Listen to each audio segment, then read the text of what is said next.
quelques considérations générales sur les idées. Pour ceux qui veulent y voir plus clair. Seulement. Qu'est-ce qu'une idée? C'est une proposition.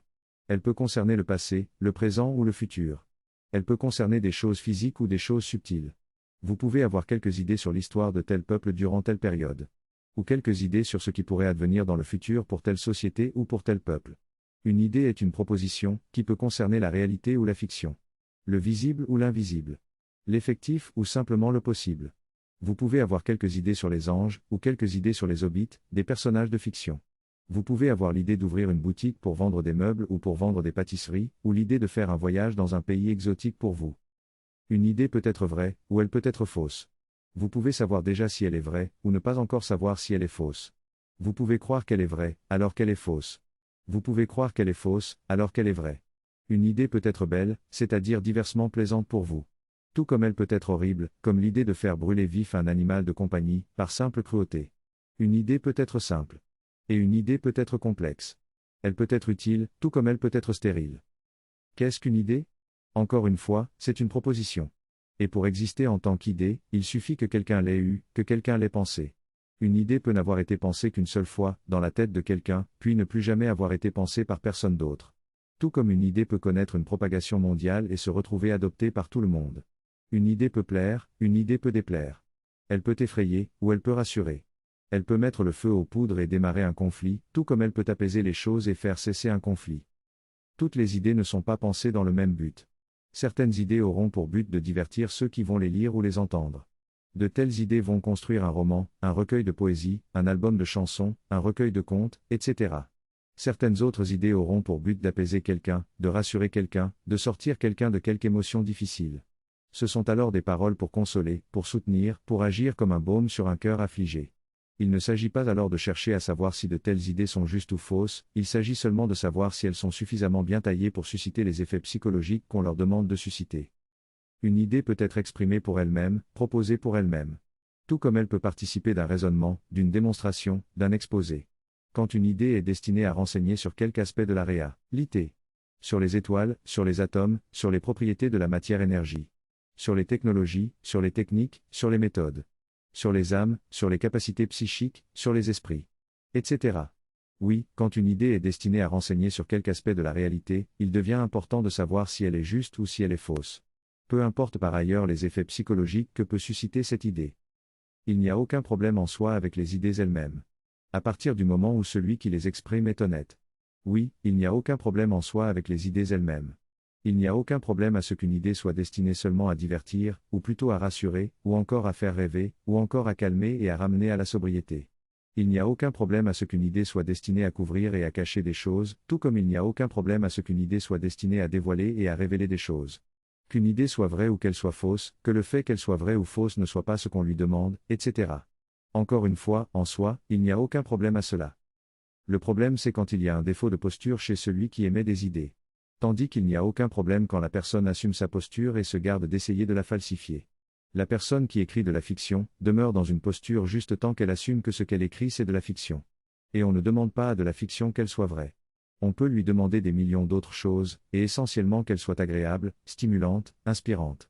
Pour la sensibilité émotionnelle, ou pour la sensibilité intellectuelle de ceux qui vont la lire. Mais le fait qu'elle soit vraie ne fait pas partie des choses que l'on peut demander légitimement à une fiction. La personne qui veut se penser comme un penseur, et qui développe des systèmes de pensée plus ou moins originaux, n'est pas dans la posture d'un auteur de fiction, elle est dans la posture d'un penseur.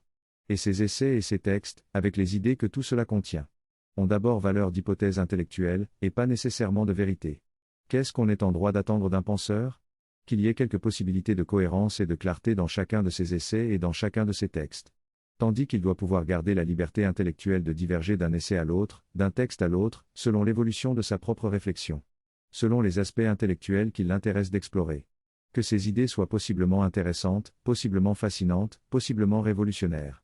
Tandis qu'il n'est pas absolument nécessaire qu'elles soient vraies. Il est suffisant qu'elles soient intéressantes ou qu'elles soient propices à fertiliser la réflexion.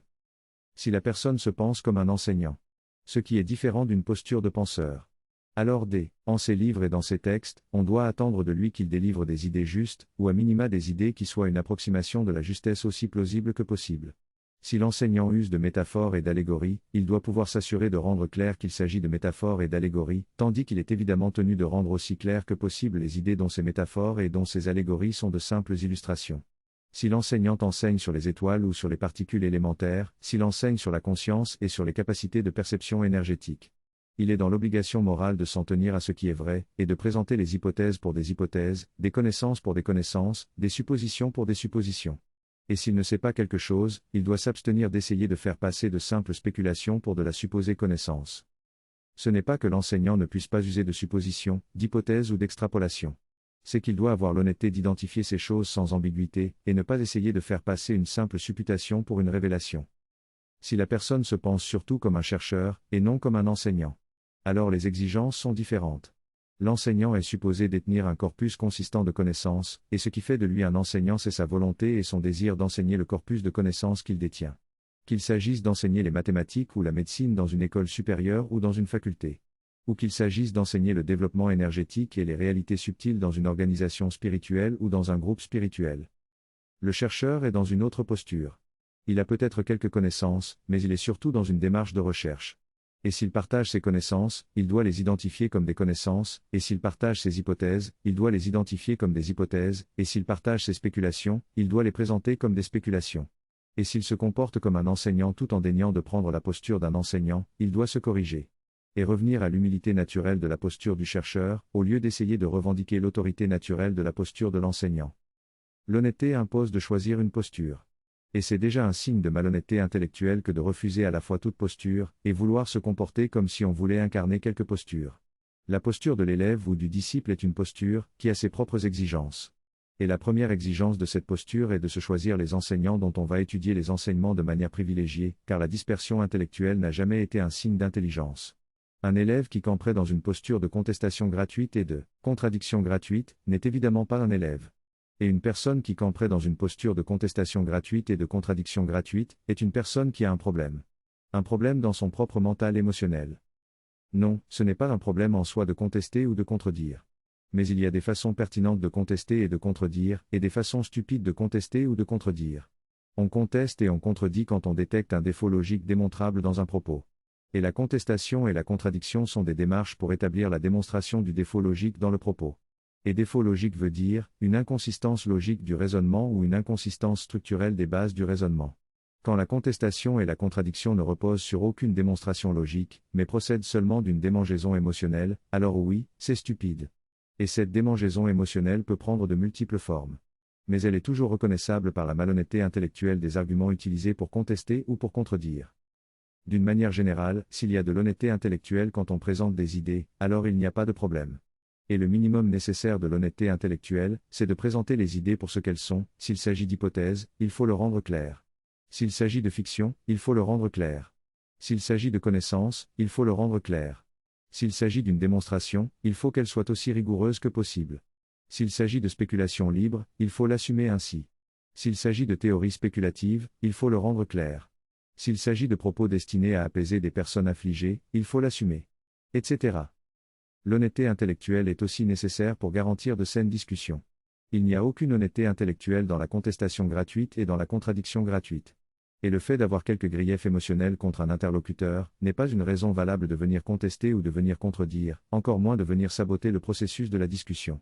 L'honnêteté intellectuelle, c'est aussi ce qui permet d'assumer des opinions en tant qu'opinions, et de s'abstenir d'essayer de les faire passer pour des connaissances. Une opinion est l'ambassadeur de votre sensibilité émotionnelle et intellectuelle, et en général vous n'êtes pas en mesure de l'établir dans une démonstration rationnelle. Une connaissance est une chose que vous savez être vraie sur un aspect du réel. Et que vous pouvez établir soit en faisant vous-même une démonstration, soit en constituant des sources qui permettent d'en établir la démonstration. La capacité d'identifier et de distinguer la diversité des objets intellectuels, connaissances, théories, hypothèses. Information, renseignement, supposition plausible. Démonstration rationnelle, induction rationnelle, déduction plausible. Analyse rationnelle, déduction logique, supposition logique. Affirmation gratuite, spéculation gratuite, supposition gratuite. Opinion, idéologie, croyance. Etc.